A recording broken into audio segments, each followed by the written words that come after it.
Replacing a leaky faucet. Underneath the sink we have these two shut-off valves. Reach in and just turn them off. The faucet cold water leaks by.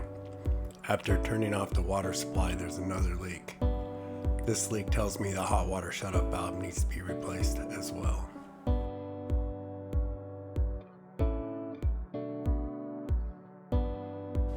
Please note, when turning the water off to the house, also turn off the water heater. I recommend do not use an adjustable wrench. It's too bulky to fight to get in there. Instead, I recommend using a 5/8 stubby wrench. So somebody used a pair of pliers or channel locks on this nut and chewed the nut up. I recommend do not do that.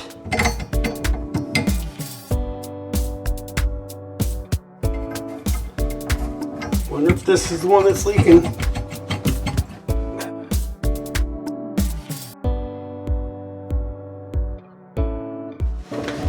This tube is stuck in there.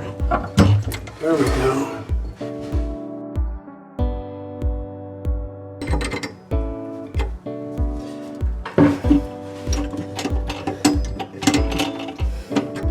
Again, we see teeth mark from somebody using a channel lock or pliers.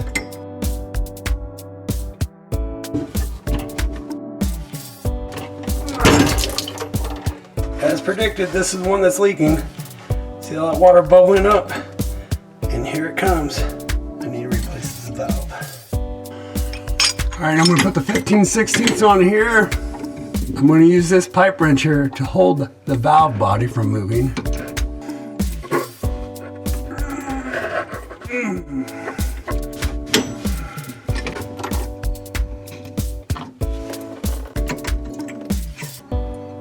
The contractor who originally installed this was a hack, because they cut this and they left the edge on the inside.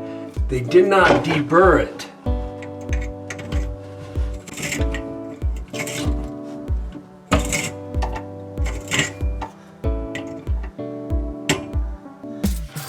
Might be able to use a file and pull it towards me because we don't want the metal on the inside.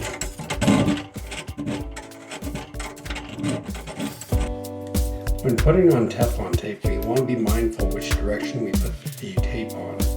So when we thread it on, we don't want the thread to unravel the Teflon. We want it to stay on there.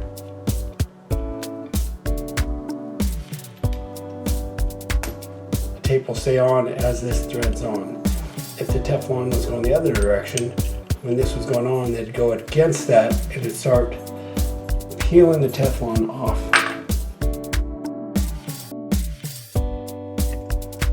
Slide that on there. Start the nut.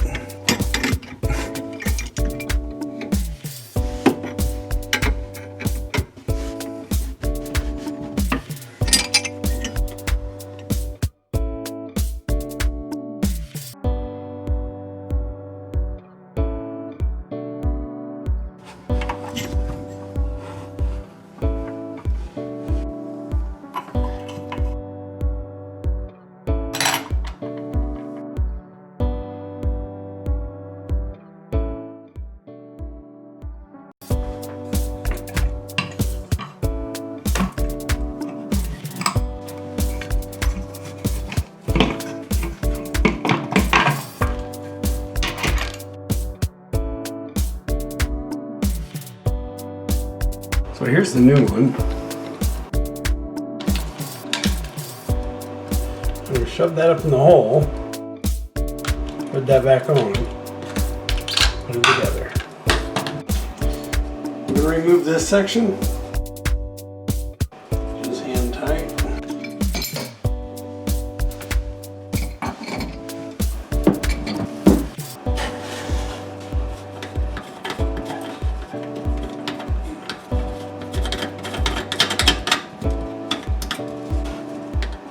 Let's take this thing off.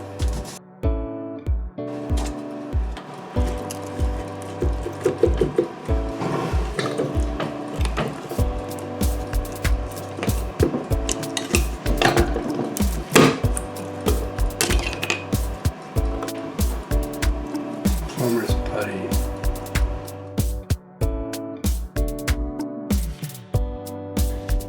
Easy enough, hand tight. I got a little coffee container to catch stuff.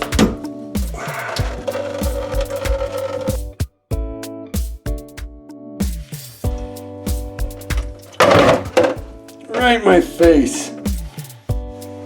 All right, we got this out. There's a lot of that putty in there. Gross.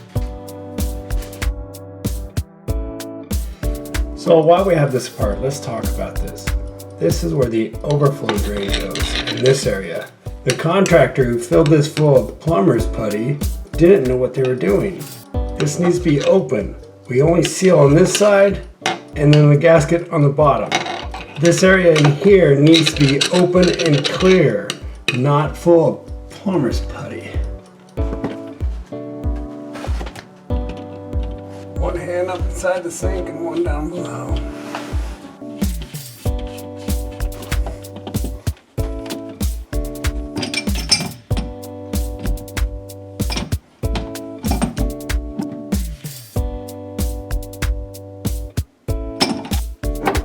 Now let's put in the P-trap. Oh, we're missing something. This is 1.25 inches, that's 1.5 inches. Normally, 1.25 inches is for bathrooms, 1.5 inches is for kitchen. I don't know why we have 1.5 inches in the bathroom. How I'm going to resolve that is I have this set right here. And we can see right here, the set, it shows a standard washer and an oversized washer. And what this is going to do is act as a reducer from 1.5 inches to 1.25 inches. And I bought this set in combination with this set. And the oversized washer.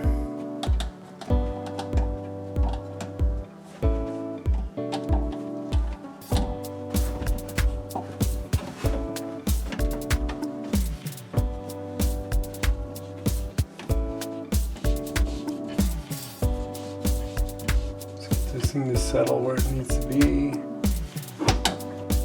So the tapered side into the fitting.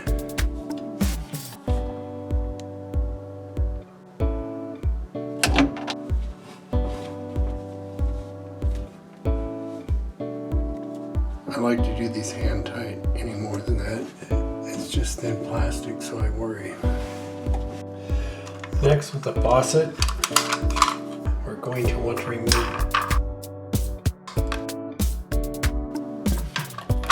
right in like that. Before we install these mounting nuts, we're going to want to put some silicone around the base. It's squished right there. Let's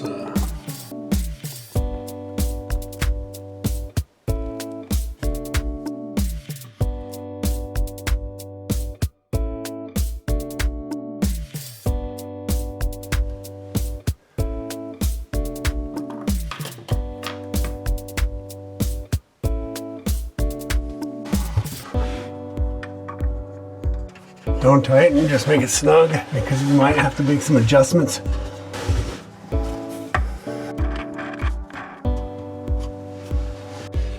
So this silicone, some of it squeezed out.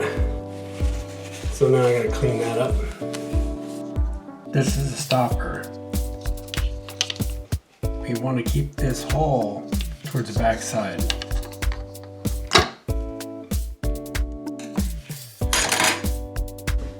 Remove this. So now this goes inside this hole. And what we're trying to do is this is on the inside and we're trying to get it to line up like that.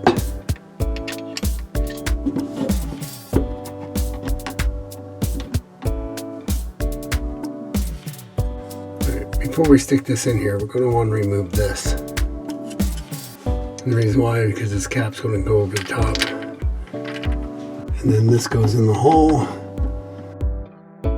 So we're going to insert this piece onto that rod and loosen the screw up first.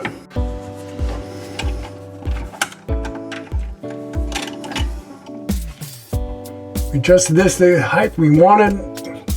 Put this approximately where we need it, as vertical as possible. Now that everything's installed, I can measure the length for the tubes from here to the valves. 10 inches. We'll do 10 and a half and see how that works. Here's the tube. Right here at 10 and a half. Let's cut it.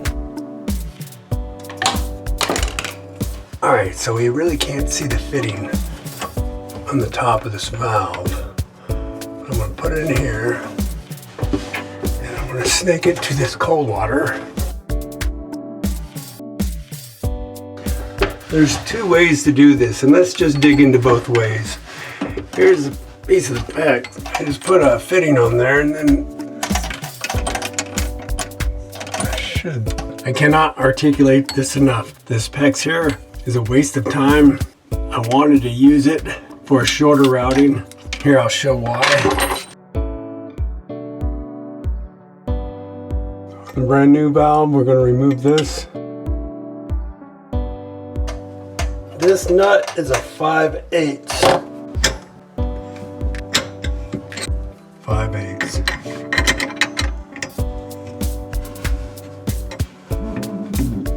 This brass is 11/16. The nut is 15/16. Interesting enough, a 23 fits this nut a lot better than a 15/16. Okay, let's test it and see if it leaks. This quarter turn over here.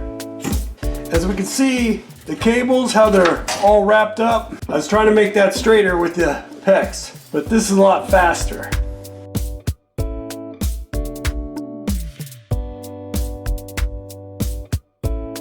Test the drain as well. See if there's any leaks.